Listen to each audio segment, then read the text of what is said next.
공부 습관 들려고? 그런 거 같은데 6시 반인가 깨워가지고 6시 반에 깨요?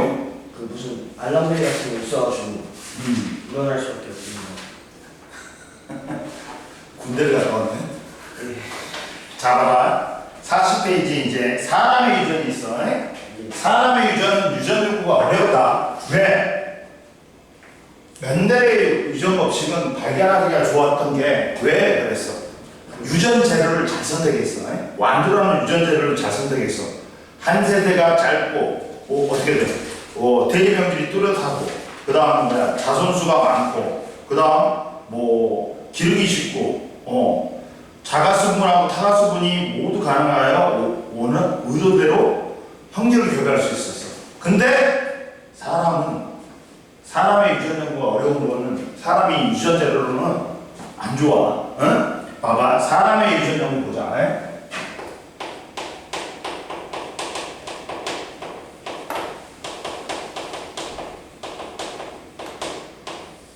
사람의 유전 연구가 있는데, 자 보자. 사람의 유전 연구가 어려운 까다 보자.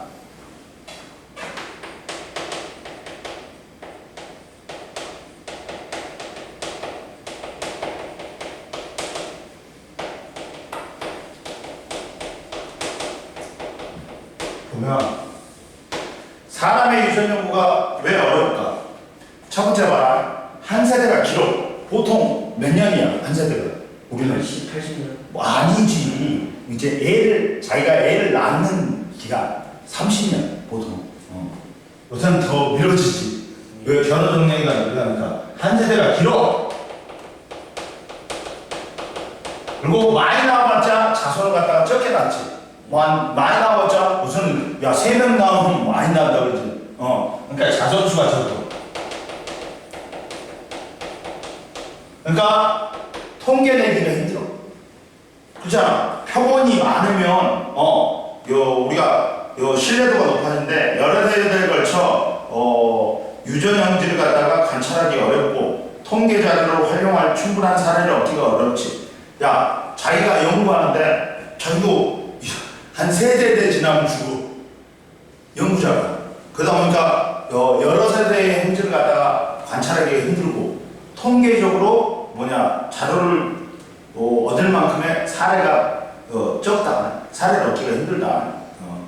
자소수가 적으니까. 그리고 대리명질이 뚜렷하잖아.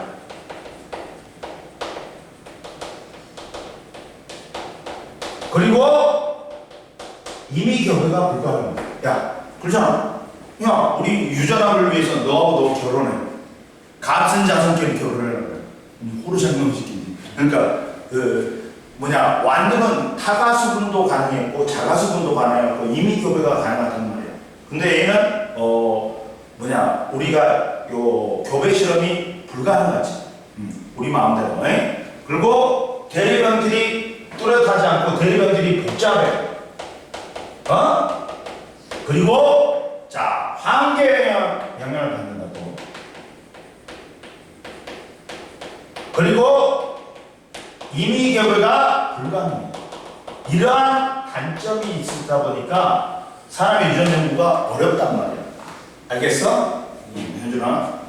가고 공부 많이 했어? 맨날 했죠. 공부 뭐만 했어? 저 진짜 다양한 거 봤습니다. 수업을 해줘? 그 인문학 그런 것도 듣고 철학도 듣고. 근데 국영수는 안 해? 그 계획문제집 들고 온 걸로 선생님 감독하시면서. 풀라 그래? 예. 그냥 그거 하는 거야? 공부해라고? 예. 그리고 봐봐. 두 번째. 사람의 유전 연구 방법이 있어. 그러면 사람의 유전 연구를 어떻게 할까?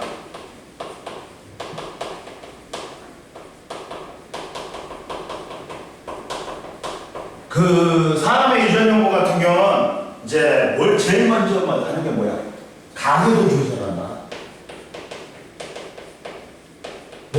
가계도가 뭐야? 족보지, 족보. 근데 평범한 집안은 안 해. 좋게 말하면 특정 형질을 가진 집안. 나쁘게 말하면 삐꾸 집안. 약간 이렇게 혈우병 같은 거 있잖아. 있는 집안 조사예요.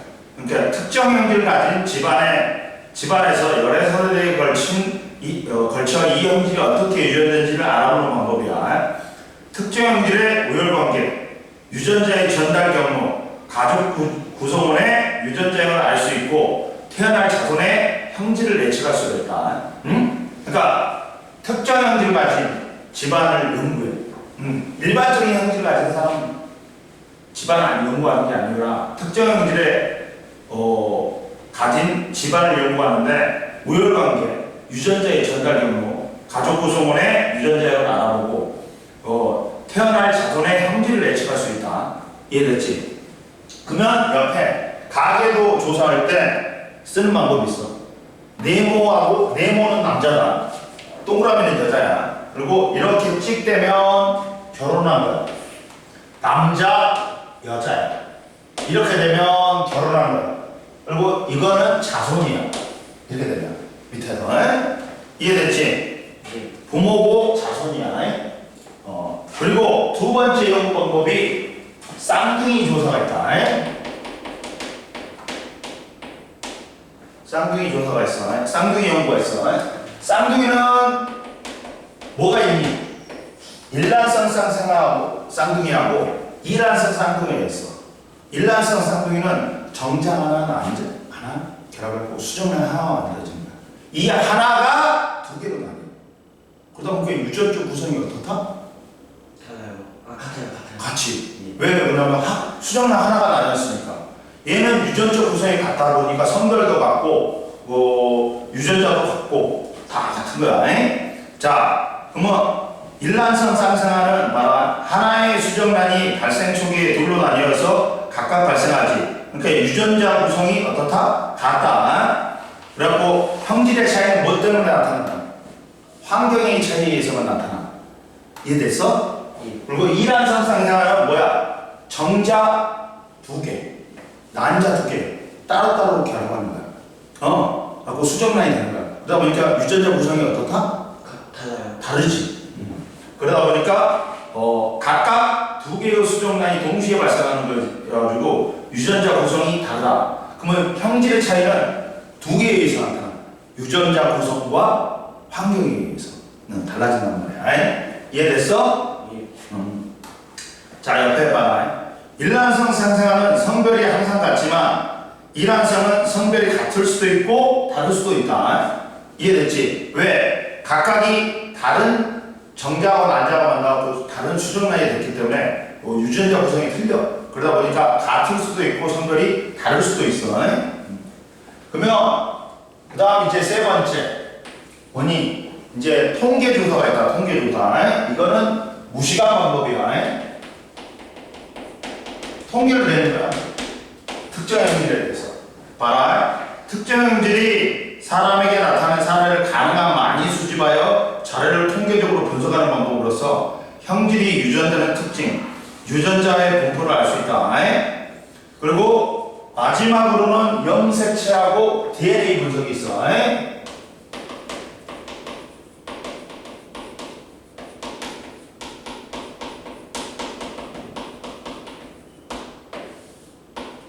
염색체하고 DNA 분석이 있어. 염색체의 수나 모양을 분석하여 염색체 이상에 의한 유전병을 진단하고 DNA를 분석하여 특정 형질에 관여하는 유전자를 알 수 있다. 요새는 그래가지고 과학이 발달해가지고 이제 DNA를 분석해갖고 범인을 잡지. 아니면 친자 확인도 되겠지. 옛날에는 뭐였냐면 혈액형으로 막 있잖아. 했단 말이야. 근데 요새는 뭐야? 친자 확인을 정확하게 DNA 분석을 통해서 한단 말이야. 99.몇% 일치. 이렇게 한단 말이야. 이해됐어? 근데 이제 보자. 이제 유전은 크게 뭐가 있냐면 염색체 자체가 우리 사람은 얼마나 있어? 염색체요? 염색체 자체가 2에 46개란 말이야. 근데 남자는 44 플러스 XY고 여자는 뭐라고 했어? 44, 그렇지. 44 플러스 XX를 있지. 그러면 이 이때 남녀 공통으로 가진 염색체를 우리는 뭐라고 해요? 상염색체라고 그래. 근데 성을 결정한 염색체는 뭐라고 해요? 성염색체라고 해요. 응? 이해됐지? 근데 이 유전자가 상염색체 위에 있으면 상염색체 유전이라고 해요. 근데 상염색체는 남녀 공통으로 있기 때문에 남녀 발병률이 어떻다? 같다. 근데 성염색체의 유전자가 있으면 성염색체의 유전이라고 해요. 근데 이거는 남녀 발병률이 좀 틀려. 이해됐어? 예. 그 중에 이제 상염색체 유전 보자.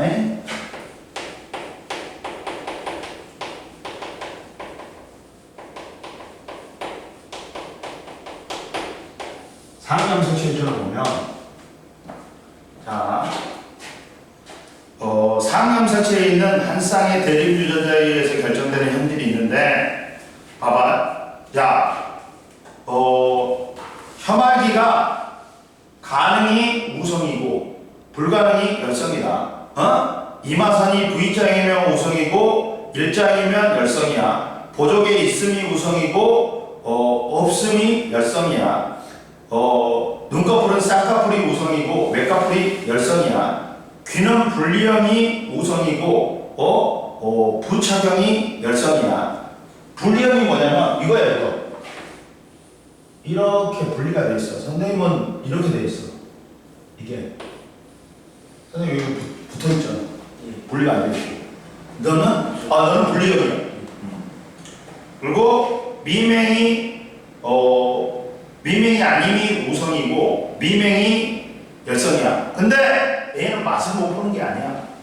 특정 영역 PTC 영역에 대해서 맛을 못 느끼는 거야. 그러면 선생님 우성이면 우수한 거고 열성이면 진짜 삐꾸예요? 아니야. 이게 그냥 이거는 잡종 일대에서 우성이 좋은 게 아니야. 그냥 나누는 거야. 이해됐지? 그래갖고 이거는 멘델의 분리 법칙에 따라 유전되며 대립 형질이 비교적 명확하게 구분된다. 그리고 유전자가 상염색체 위에 있어 형질에 나타나는 남녀 형질에 나타나는 빈도가 차이가 있다 없다? 없어요. 없다. 이해됐지? 그냥 얘는 단순하게 우성과 열성을 나누는 것뿐이야. 그리고 멘델의 분리 법칙에 따라 유전되며 대립 형질이 비교적 명확하게 구분되고 유전자가 상염색체에 있어 남녀 형질에 따라 나타나는 빈도 차이가 없다. 그럼 보자. 그 다음 혐알기 유전 보자.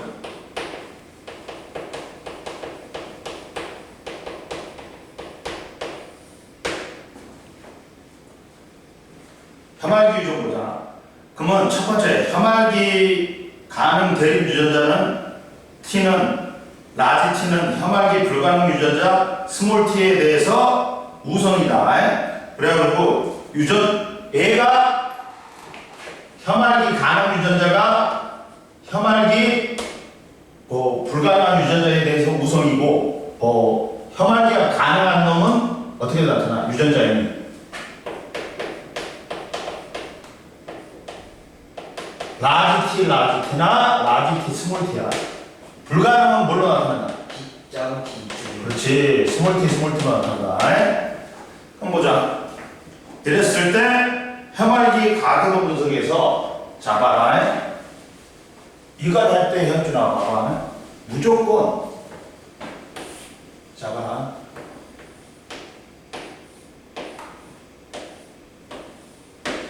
1, 2야. 1, 2인데 애들이 우성이야. 그리고 이거래. 3, 4인데 3, 4인데 이게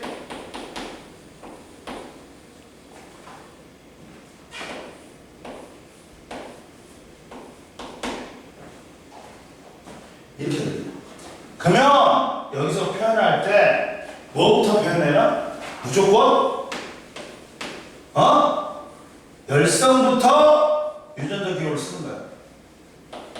얘는 뭐야?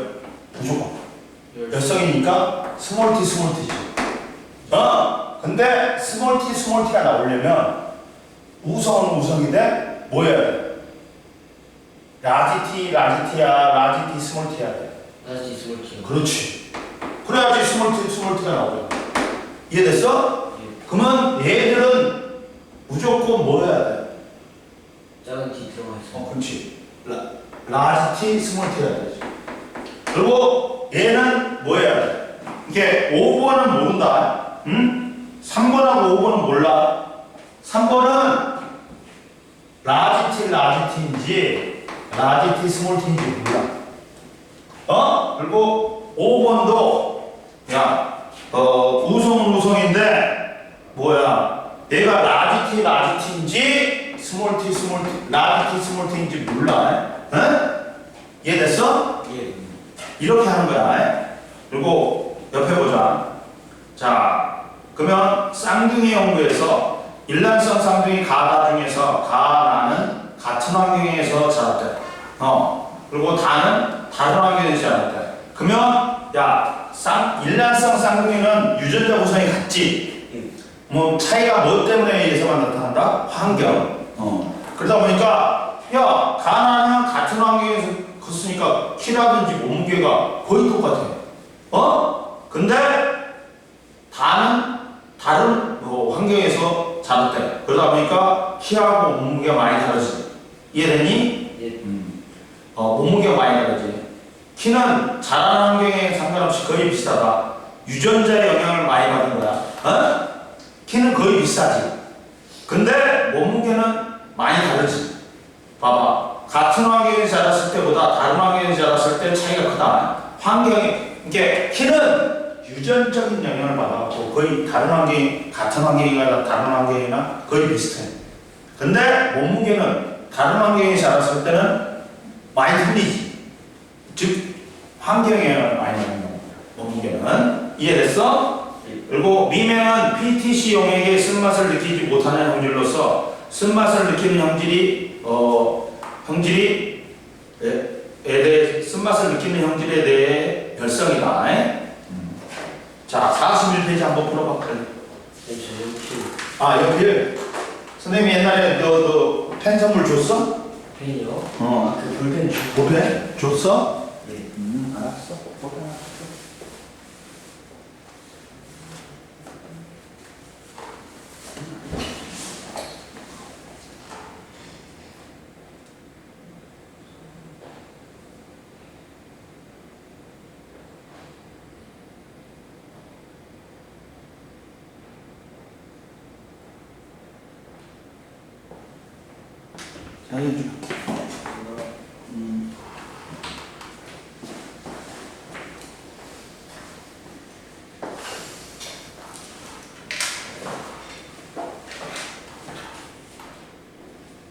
그거 있어 앞에.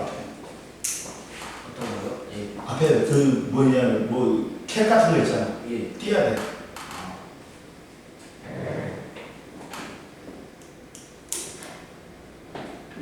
작대기야 돼.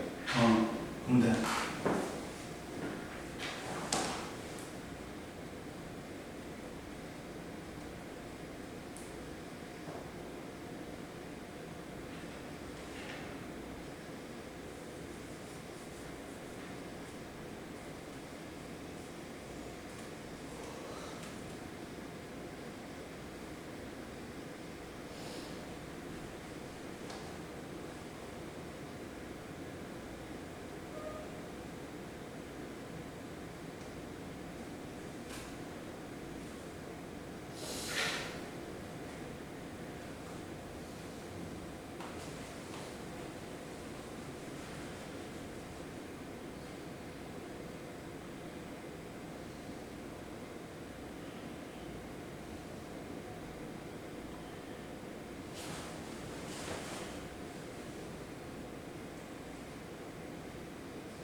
했어요. 다 했어?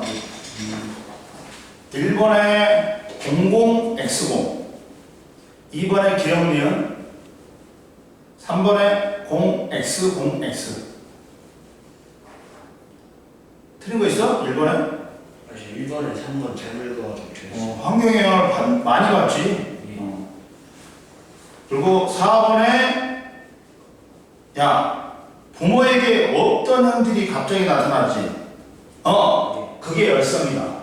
부모에게 어떤 형질이 나타나면 이게 뭐야? 열심히요. 이게 열성이야, 무조건. 그러니까 자, 얘는 다는 뭐야? 스몰 t 스몰 t지. 예.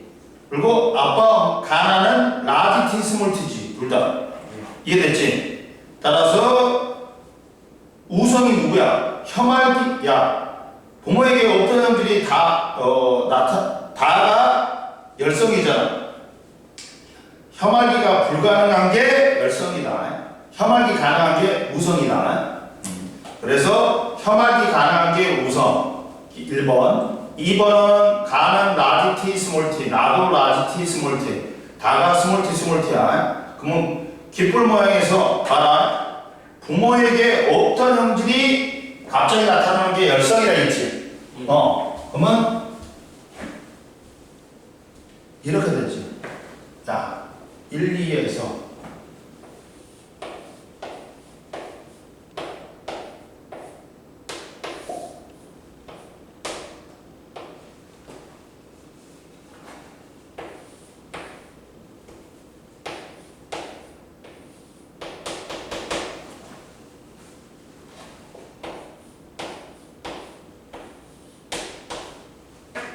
이거라 했지.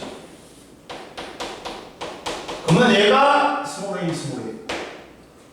스몰 a 스몰 a가 나타나려면 부모들은 우성 무성이 돼 잡종이어야 되지. 라지 a 스몰 a야 되지. 이해됐어? 예. 근데 얘가 스몰 a 스몰 a지. 얘가 스몰 a 스몰 a야. 그러면 여기는 라지 a 스몰 a야 되지. 이해됐어? 그리고 얘들 둘이는 몰라. 뭔지. 라지 라지인지, 라지 스몰 a인지 몰라. 이해됐어? 예. 현준이? 보자. 따라서, 자, 그러면, 가나의 유전자는 라지 a 스몰 a. 그 다음 나는 뭐니? 스몰 a 스몰 a지. 나가. 가가 라지 a 스몰 a. 예. 얘가 가잖아. 얘가 나오잖아. 예. 이해됐어? 예. 유전자를 확실히 알 수 없는 사람 몇 명이야? 2명이지. 예. 얘들 둘이 모르잖아. 이해됐어? 예. 넘겨주세요. 그 다음 이제 ABO식 혈액형이 있다. 세 번째, 상염색체 유전에서는 상염색체 위에 유전자가 있는 건데 거기에 뭐부터 들어간다? ABO식 혈액형도 들어간다.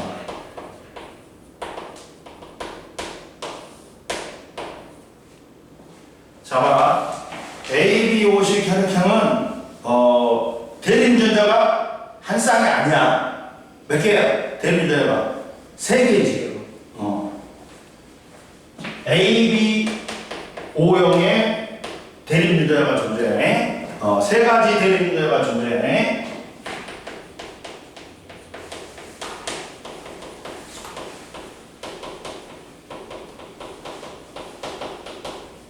선생님, 저 세상만 알아봐도 돼요.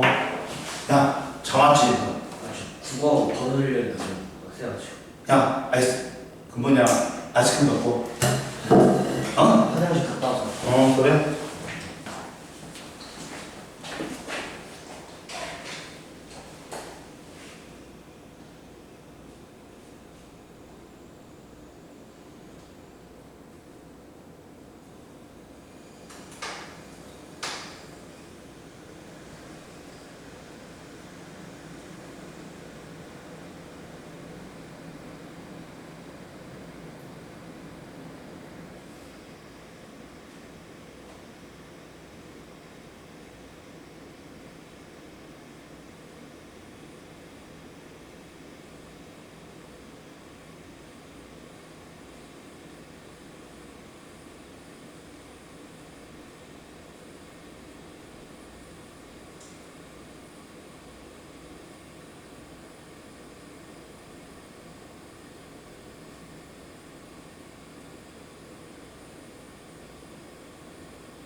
씻고 왔어?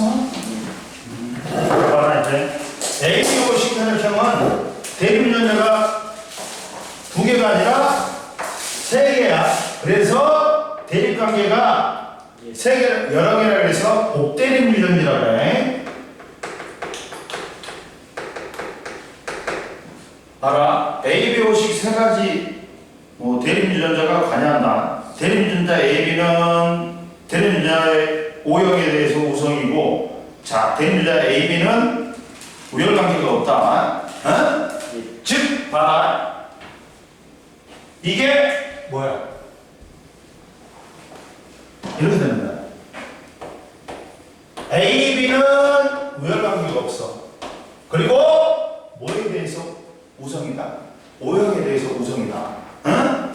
이해됐지? 예. 그러다 보니까 그렇지만 한 쌍의 대립유전자 3개이지만 한 쌍의 대립유전자에서 형질이 결정돼. 응? 자, 대립유전자 3개지만 한 쌍의 유전자에 의해서 형질이 결정돼. A형, B형, AB형, O형이 있지. 자, 표현형은 4개야. 근데 유전자형은 몇 개야? 3개요. 몇 개야? 6개. 어? 예. 표현형은 몇 개야? 4개야. A형, B형, AB형, O형. 유전자형은 몇 개야? AO, BO, AB, O. 그래가지고 6개야. 이해됐어? 예. 갖고 AO, A가 O형에 대해서 우성이기 때문에 A형으로 표시돼. BO도 B형으로 표시돼. B가 O형에 대해서 우성이니까 AB는 AB형에서만 나타나고 O일 때만 O가 되는 거야. 그럼 뭐 보자. 자, 예를 들어서 아빠가 A형이래, 엄마가 B형이래.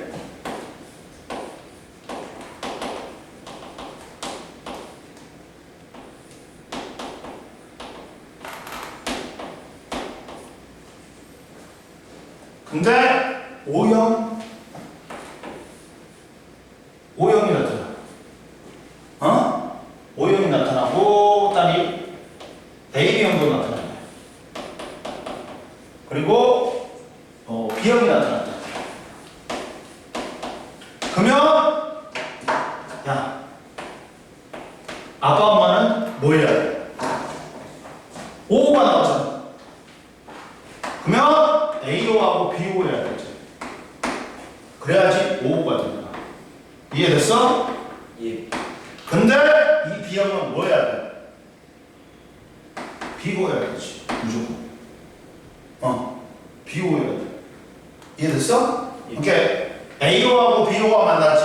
모든 혈액형이 다 나올 수 있어.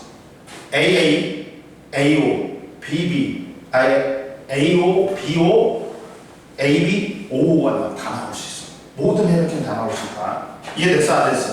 됐습니다. 됐지? 예. 그러면 좀 마셔. 쉬거라.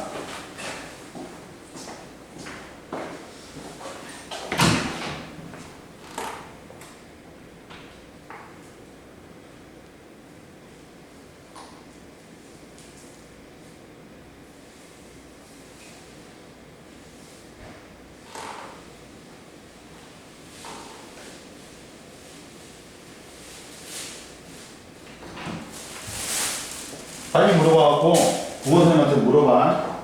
이제 언제 하냐고? 이제 끝나고.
한자.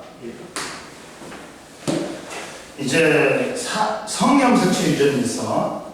이제 상염색체의 유전자가 있는 게 아니라 이제 어디 위에 있다? 성염색체 위에 있는 거야. 응? 예. 그럼 보자.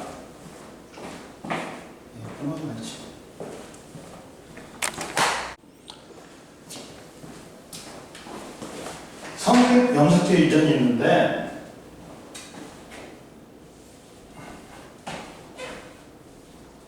선생님한테 빨리 알려줘. 갖고 그 국어 선생님한테 물어보고, 예. 응? 알려줘. 문자로 보내. 알았지? 예. 안 되면 어쩔 수 없이 그때 하고 다시.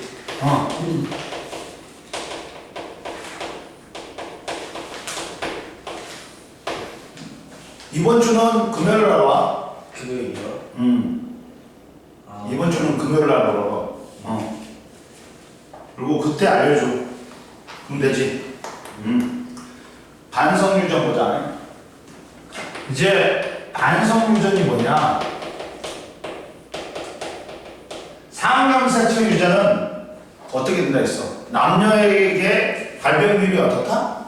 같지. 같지. 근데 공통적으로 있는 염색체이기 때문에. 근데 반성 유전은 어디 위에 있는 거야? 염색체 유전자가 X염색체 위에 있는 거야. 유전자가. 응?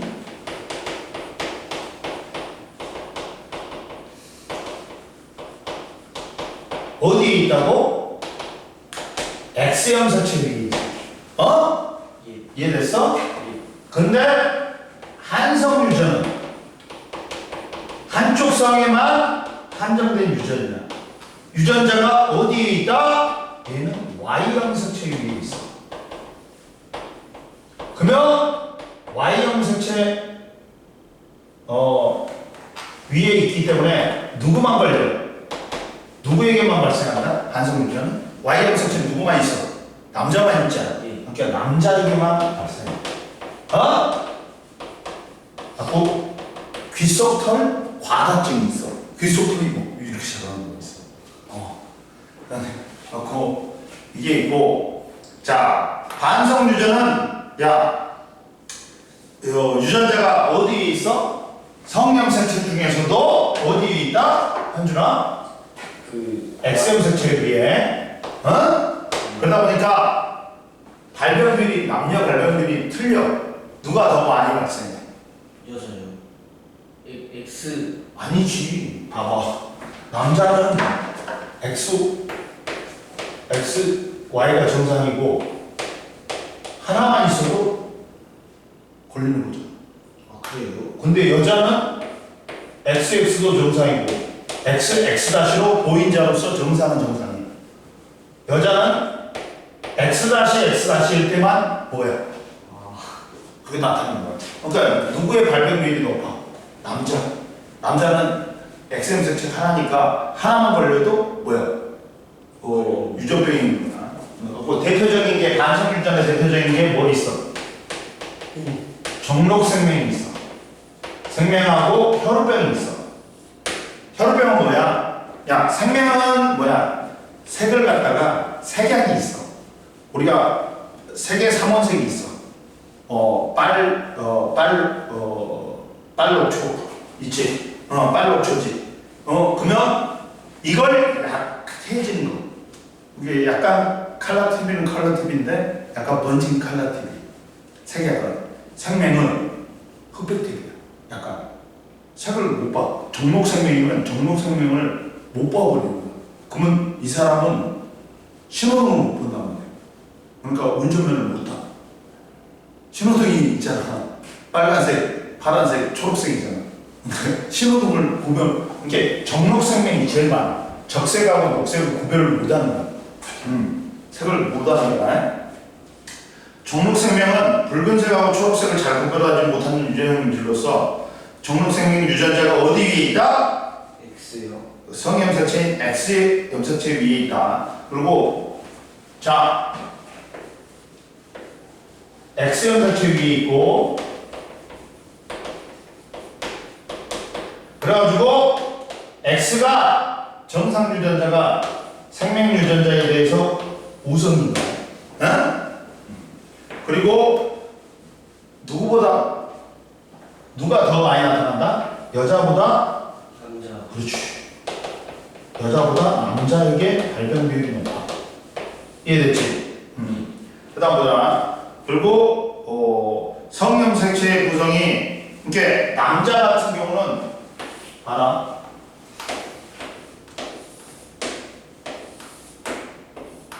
남자는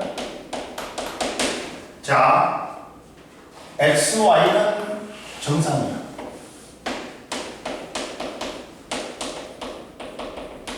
X-Y는 생명이야. 이해됐어? 예. 근데 여자는 자, 이렇게 쓰면 안 되지.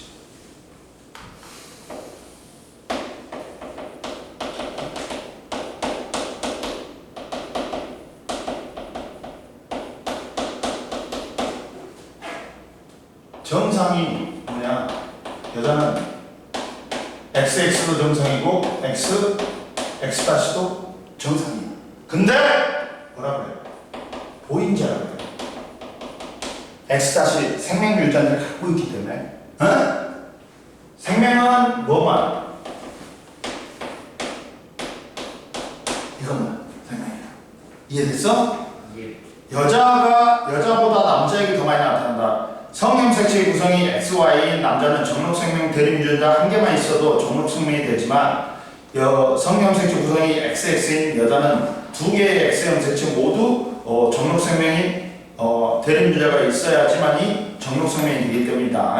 이해됐지? 그래가지고 봐라. 혈우병은 자 반성유전에 또 뭐가 있어? 혈우병이 있어.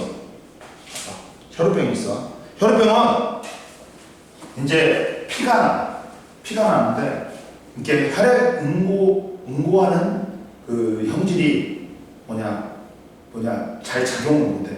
그러니까 피가 팍 나는 게 아니라 피가 계속 있어. 질질질질 나. 갖고 이게 왕가위병이라고 그래. 이 여자한테는 안 나타나. 여자는 치사유전자야. 태어나기 전에 죽어버려.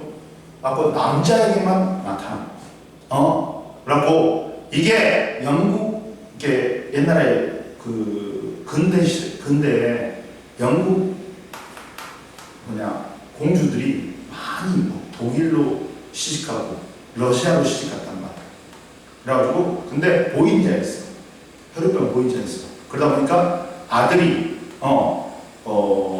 러시아 그 황제 아들이 황태자가 그거였어. 혈우병이었어. 하고 라스푸틴이 이걸 고친다고 그래갖고 그러면서 라스푸틴이라는 분이 있어. 그 승려인데 완전 무시한 돌팔이야. 근데 지가 고친다 해갖고 주술적으로 고친다 해갖고 러시아를 갖다 제정 러시아를 말아먹었단 말이야. 근데 이거는 뭐냐면 혈우병은 혈액이 응고되지 않아 상처가 나면 출혈이 멈추지 않는 거야. 옛날에 성을 결정할 때 옛날에는 아들을 못 낳으면 누구 탓이라 했어? 여자요. 엄마 탓이라 했어. 뭐 밭이 안 좋다. 근데 알고 보면 누구야? 봐봐. 아빠는 뭘 줘? 아빠는 XY. 두 개를 줄 수 있어. 정자의 22 플러스 X나 22 플러스 Y를 줄 수 있단 말이야. 엄마는 뭐만 줄 수 있어? 22 플러스 X요. 22 플러스 X만 주지. 그러면 이렇게 되면 44 플러스 뭐가 돼? X도 XX 여자가 되지. 예. 이렇게 되면 뭐가 됩니까? XY요. XY 남자가 되지. 누구 탓이야? 아빠가 Y형색을 줘야 돼. 근데 아빠도 알고 주는 건 아니야. 보컬복이지. 그게 누구 탓도 아니야. 이해됐어? 예. 그리고 보인자라는 건 뭐다? 자, 하나의 X형색체에만 정록생명 대립유전자가 있는 여자의 경우 정상인 정상인과 같이 색을 구별할 수 있는데 이거는 생명 유전자를 보유하고 있다 해서 보인자다. 이해됐지? 예. 야, 아들이 봐봐요. 아들이 생명이지. 그럼 누구 탓이야? 엄마 탓이야, 무조건. 엄마가 뭘 줄 수 있어? 보인자. 오케이. 아빠는 Y의 염색체를 주지. 그럼 엄마가 뭘 줘? X 염색체를 주는 거야. 그러면 아들이 생명이면 누구 탓이라고? 엄마. 엄마 탓. 딸이 생명이야. 그러면 누구 탓이야? 모르는 거죠. 아니, 엄마 아빠 탓이지. 둘 다요. 엄마가 아빠가 X 다시 줘야 되고 엄마가 X 다시를 줘야 돼. 그래야지 얘가 X 다시 X 다시가 되는 거야. 예. 아들이 생명이면 누구 탓이라고? 엄마. 엄마 탓. 자, 딸이 생명이면 누구 탓? 엄마 아빠 탓. 자, 아버지가 정록 생명이면 이게 아버지는 이게 딸이 생명이면 아버지는 무조건 정록 생명이에요. 왜? 아빠가 X 다시를 줘야 되잖아. 그러면 아빠는 X 다시 Y잖아. 그러니까 아빠는 생명이지. 딸이 생명이면 아빠는 무조건 생명이야. 그리고 아들이 생명이면 누구 탓? 아들이 생명이면 엄마 탓. 예. 엄마가 X 다시거나 X 다시 X 다시인 거야. 이해됐어? 그러니까 옆에 보충자료 봐봐. 아버지가 정록 생명이면 딸은 모두 정록 생명 대립 유전자를 가진다. 예. 즉 아버지가 X 다시 Y면 엄마가 XX 면 딸은 전부 다 보인자야. XX 다시야. 그리고 아빠가 보인자고 아빠가 생명 정록 생명이고 엄마가 보인자면 딸은 정상 XX 다시나 X 다시 X 다시야. 보인자거나 생명이다. 근데 어머니가 정록 생명이면 아들은 무조건 정록 생명이야. 아빠가 정상이야. XY야. 엄마가 X 다시 X 다시야. 그럼 아들은 무조건 X 다시 Y야. 정록 생명이야. 이해됐지? 예. 그럼 여기 3번 가계도를 보자. 자, 엄마는 보인자고 아빠는 생명이야. 그랬더니 딸이 정상이고 아들이 정상이고 딸이 생명이야. 그러면 아빠 먼저 써. 예. 생명 먼저 써. 생명은 날짜 없잖아. X 다시 Y잖아. 그러면 X 다시 X 다시니까 여기서 아빠가 뭐예요? 아니 엄마가 엄마 생명 아니에요. 엄마가 정상이지. 보인자지. X 다시 X 아니에요. 엄마가 X 다시 보인자면 딸이 될 수 있지. 그리고 이 딸은 무조건 뭐가 되는 거야? 정상이니까 애는 X 다시가 되겠지. 아들은 정상이면 무조건 X Y잖아. 예. 쉽잖아. 이렇게 나오는 거야. 자, 43페이지 한번 풀어보세요. 43페이지하고 뒤쪽에 44페이지, 45페이지도 한번 풀어보세요. 이거 하면 그 클릭하면 되는 거예요. 그래. 이렇게 옆에 풀어봐, 우선. 예.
다 했어요. 자, 보자. 6번에 X공, X공.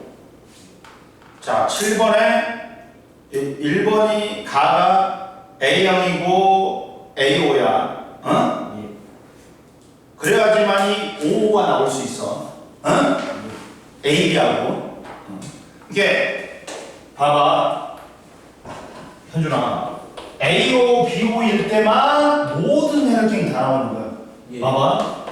A5, B5, AB, 5가 나올 수 있지. 예. 이해됐지? 예. 그리고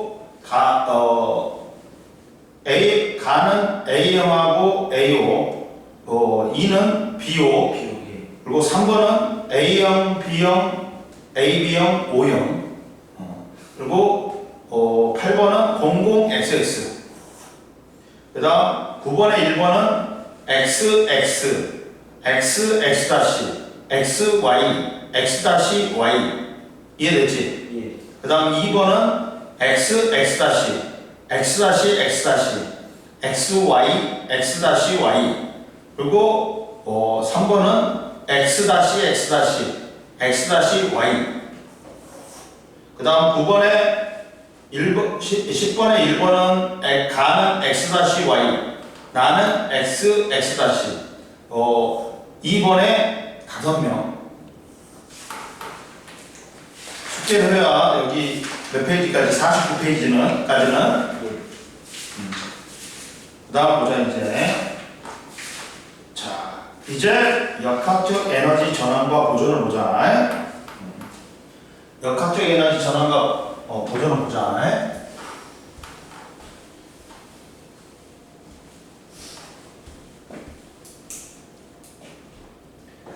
자, 역학적 에너지 전환과 보존에서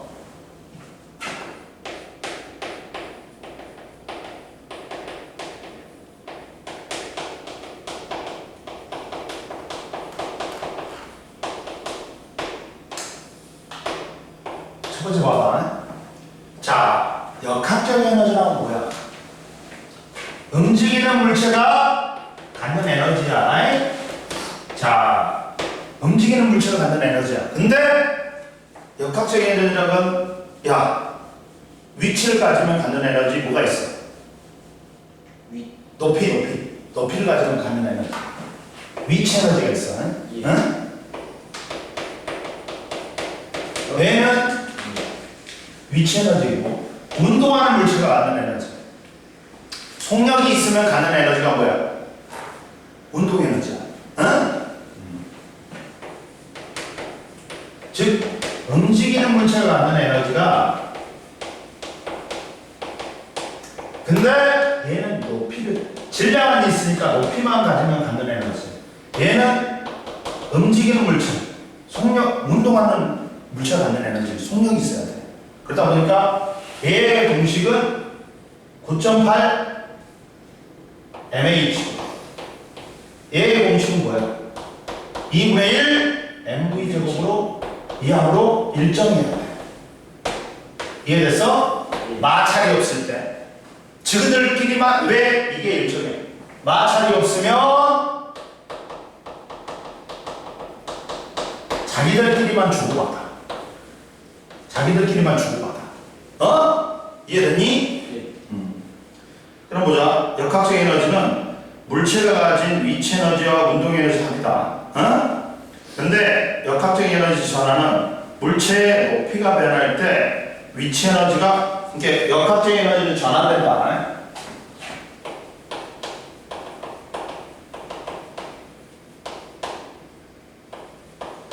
전환을 보면, 자, 보면 특히나 높이가 변할 때 위치 에너지가 뭘로? 운동 에너지로. 지금 봐. 물체가 이렇게 돼 있어. 그럼 여기서 여기 있을 때는 뭐만 있어? 속력은 없어. 뭐만 있어? 높이만 있어. 그러니까 여기는 뭐만 있어? 현준아. 거기요. 그 위치에는 최고점, 그렇지. 최고점에서는 위치 에너지만 있지. 예. 근데 얘가 떨어지면서 떨어지면 어떻게 돼? 위치 에너지 운동 에너지. 그렇지. 위치 에너지가 뭘로 전환돼? 운동 에너지로 전환돼. 응?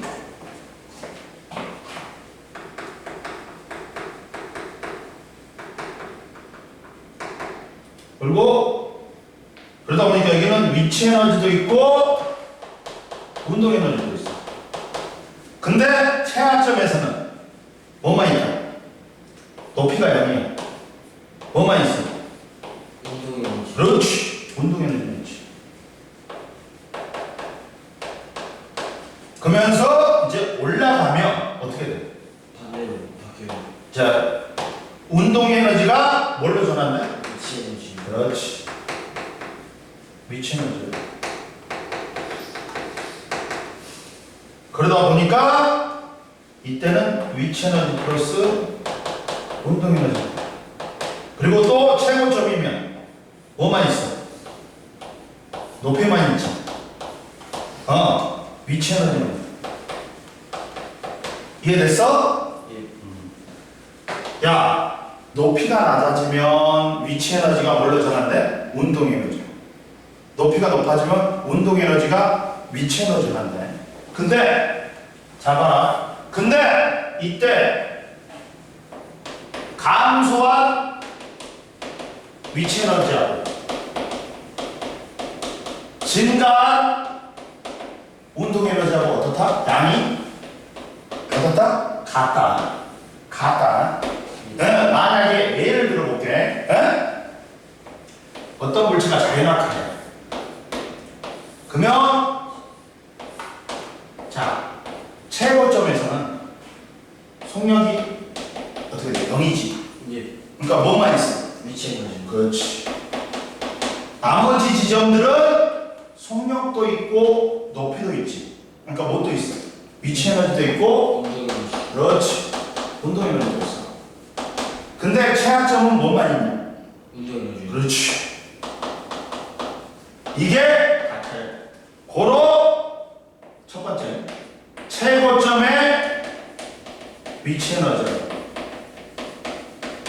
최하점의 운동 에너지라고. 어떻다? 같아요. 같단 말이야. 그러면 야, 최고점의 위치 에너지는 9.8 mH지. 2분의 1 mV죠. 낙하 속력하고 질량은 상관이 있다 없다? 없다. 9.8 상수야. 2분의 1 상수야. 따라서 낙하 속력은 뭐에서만 결정된다? 높이에만 결정된다.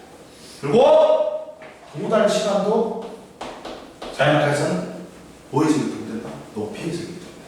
그러면 봐라. 문제를 내볼게 한번 선생님. 예. 문제를 내볼게. 첫 번째 10m에서 2kg의 물체를 떨어뜨렸어. 그러면 이때 5m일 때 운동 에너지 5m 지점에서의 운동 에너지는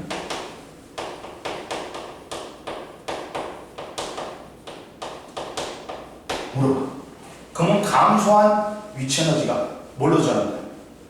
증가 운동 에너지란 뜻이. 예. 몇 미터만큼이 감소했어? 5m요. 9.8 곱하기 2 곱하기 5m지.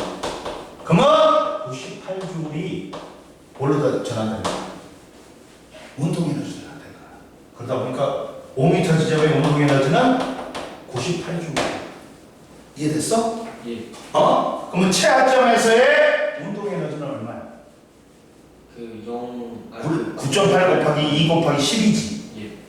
이해됐지? 그리고 봐라. 만약에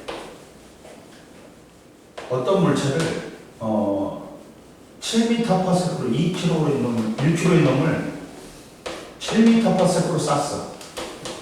그러면 몇 미터가 올라가냐? 최고점의 높이를 물어.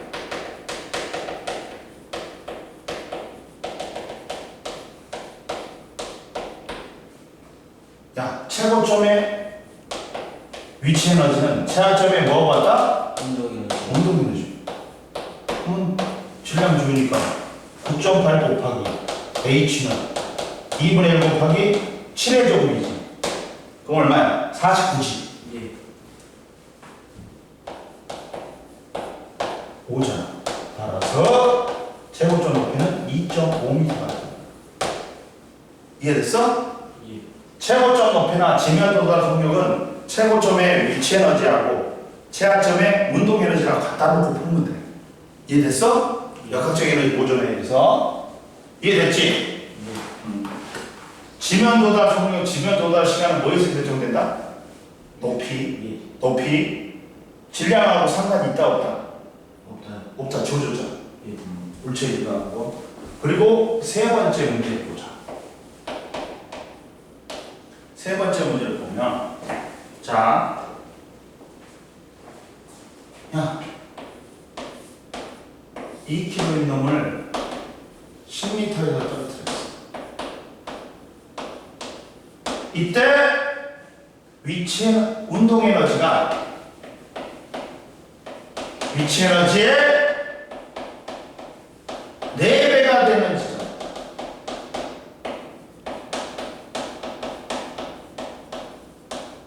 물어봤어.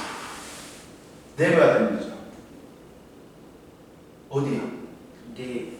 뭐라? 4배. 2m가 그렇지. 야, 몇 칸으로 나눠? 그 5칸이요. 5칸으로 나눠? 어? 예. 야, 아이고. 한 칸, 두 칸, 세 칸, 네 칸, 5칸이지. 그러면 운동 에너지가 4칸이고 위치 에너지가 1칸이지. 따라서 몇 미터지죠? 2미터지죠. 되는 이해됐지? 예. 그리고 봐라. 역학적 에너지 전환은 내려갈 때는 야, 높이가 낮아지니까 위치 에너지는 감소하고 속력은 빨라지지. 응? 운동 에너지는 증가한다. 즉 내려갈 때는 위치 에너지가 뭘로 전환된다? 운동 에너지가. 올라갈 때는 높이가 증가하니까 위치 에너지는 증가해. 예. 속력은 감소하니까 운동 에너지는 감소해. 그러면 즉 운동 에너지가 위치 에너지로 전환된다. 이해됐지? 예. 그리고 봐라. 자연학하는 옆에 플러스 강의 봐.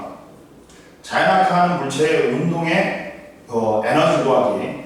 물체가 자연학할 때 감소하는 위치 에너지가 운동 에너지로 전환된다. 따라서 어떤 높이에서의 물체의 운동 에너지는 위치 에너지 감소라고 구할 수 있다. 야, A에서의 운동 에너지. 그러면 A까지 낙하하는데 감소한 위치 에너지를 구하면 되겠지. 9.8 곱하기 질량 1 곱하기 5니까 몇 줄이 감소했어? 아. 49줄이 감소했지. 예. 위치 에너지가. 그러면 그게 고스란히 뭘로 되는 거야? 운동 에너지로 되는 거야. 그러니까 A점의 운동 에너지는 감소한 위치 에너지를 구하면 돼. 9.8 곱하기 1 곱하기 5를 곱하면 돼. 그래서 49줄이 생긴다. 그리고 이제 세 번째 역학적 에너지 보존 법칙 보자. 역학적 에너지 보존 법칙은 이렇게 하면 돼.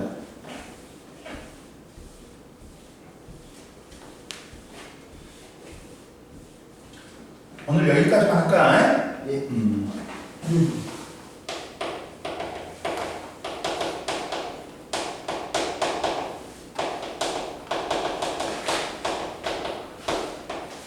자, 역학적 에너지 보존 법칙은 마찰이 없으면 어디서나 역학적 에너지는 뭐 플러스 뭐로 일정하다? 위치 에너지 플러스 운동 에너지 합으로 일정하다는 게 역학적 에너지 보존 법칙이지. 왜? 마찰이 없기 때문에 다른 에너지의 전환이 없고 지그들끼리 주고받아. 그러다 보니까 이 합은 항상 일정할 수밖에 없지. 이해됐어? 예. 그럼 보자. 자, 공기 저항이나 마찰이 없을 때 운동하는 물체의 역학적 에너지는 항상 일정하게 보존된다. 역학적 에너지는 위치 에너지 플러스 운동 에너지 합으로 일정하다. 어? 그럼 보자. 이때 자, 얘가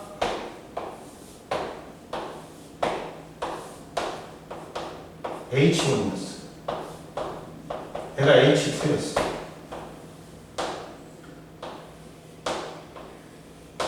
A점, B점, C점. 이때 속력이 V1이었다. 응? 이때 속력이 V2야. 이때는 처음 속력이니까 0이지. 그러면 자, 역학적 에너지 EA, EB, EC요. 근데 최고점은 뭐밖에 없어. 속력은 0이고 위치, 높이만 있지. 그러니까 뭐만 있어? 위치 에너지만 있겠지. 이해됐어? 예. 그러면 만약에 A가 4였어. 4였어. 그러면 A가 4. A가 0. 이해됐니? 예. 그러면 보자. 이때 얘가 그러면 얘도 뭐 높이가 있지. 예. 그리고 얘는 속력도 있어. 이거야. 근데 얘가 4야. 얘가 뭐야? 1이 됐다. 그러면 얘는 마이너스 3이 됐지. 이해되니? 얘는 뭐가 돼? 플러스 3이 돼야지. 얘가 줄어든 만큼 얘가 늘어나야 될 거 아니야. 그러면 얘가 3이다. 합이 4를 붙여보자. 근데 이 시점은 뭐만 있어? 높이는 0이지. 예. 그리고 속력만 있지. 그러면 얘가 또 4가 돼야 될 거니까 얘는 0이고 얘는 4가 돼야 돼. 즉 얘는 마이너스 1이 됐지. 얘는 뭐가 돼? 플러스 1이 되잖아. 그러면 합은 어디서나 똑같지. 어디서나 위치 에너지나 운동 에너지 합은 일정하지. 이게 역학적 에너지 보존이야. 이해됐어? 예. 이해됐죠? 그럼 보자.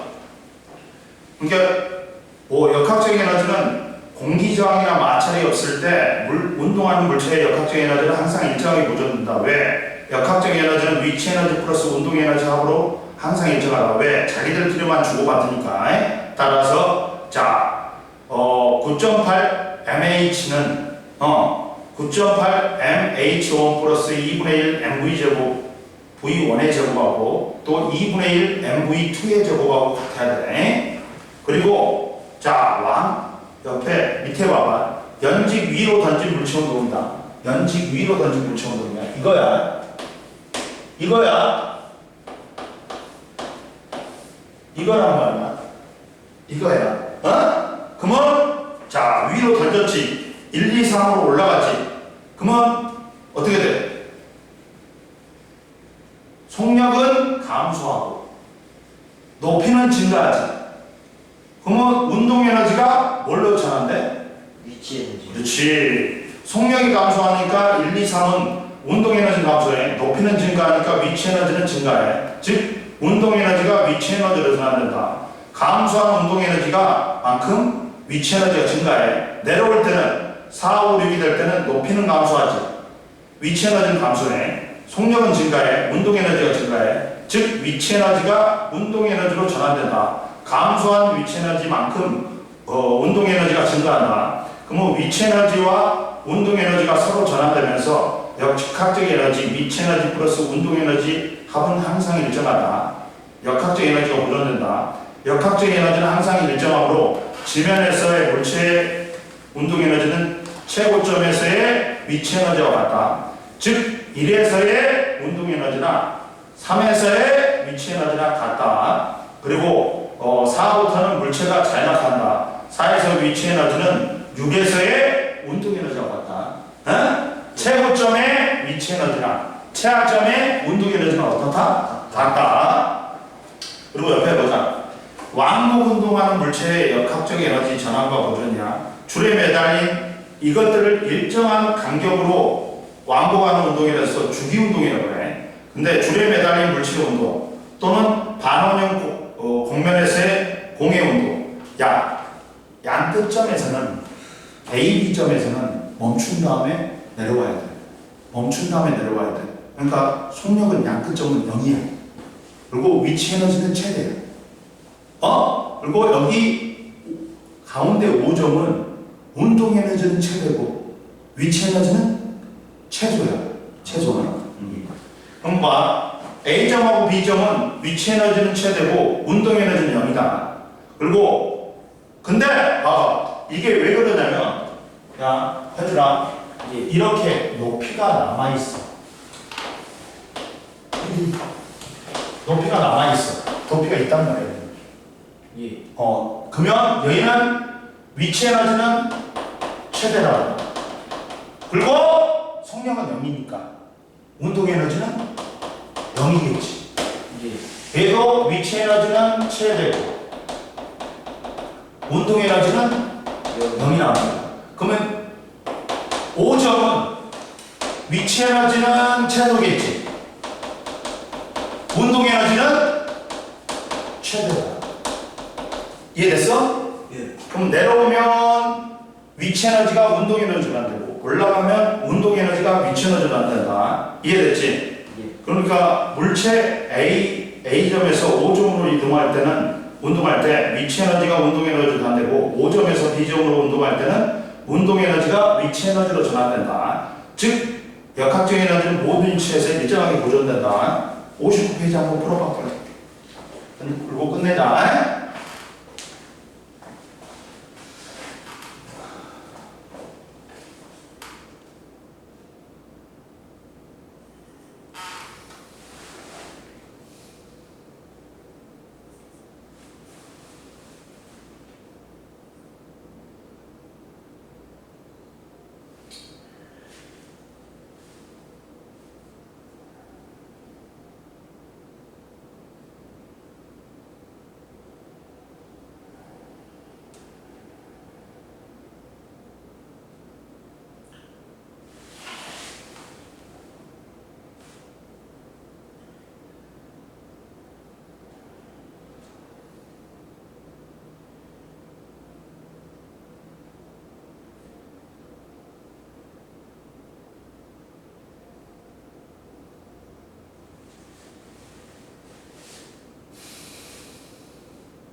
그럼 1번에 보자. 00x. 2번에 감소 위치 운동. 감소 그 다음 운동 위치. 3번에 49줄 49줄 0 49줄. 그리고 4번에 x0 x0. 그 다음 5번에 10m. 몇 미터요? 10m. 10미터. 틀렸어? 예. 자, 봐봐. 최고점의 위치 에너지하고 최하점의 운동 에너지가 같다 했지. 9.8 아무 말이 없으면 9.8로 쓰는데 여기서도 9.8로 썼어. 질량이 몇 킬로니? 4킬로라 했지. 예. 4고 높이는 몰라. 근데 2분의 1 곱하기 질량 4 곱하기 14의 제곱이면 2 곱하기 196이냐 이게? 그 392가 걸렸죠. 196. 그러면 그렇지. 그러면 20이잖아. 아, 그리고 여기서 5를 하니까 H는 따라서 5m죠. 야, 지워. 약분을 해. 곱하지 말고. 어? 알았지? 이해됐어 안 됐어? 됐어요. 오늘 여기까지 해. 야, 토요일 날 나왔고, 금요일 날